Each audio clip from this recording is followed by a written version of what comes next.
Light penalties. Public censure or ban to keep the peace. Duty of the court to lay down. Arresto minor. 1 day to 30 days. Correctional penalties. Arresto mayor. 30 days in 1 day to 6 months. Distero or suspension. 6 months in 1 day to 6 years. Prison correctional. 6 months in 1 day to 6 years.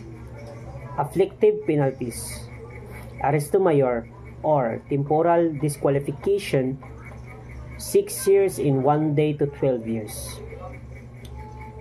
Reclusion temporal 12 years in 1 day to 20 years. Reclusion perpetua 20 years in 1 day to 40 years. Death. Suspended by Republic Act 9346.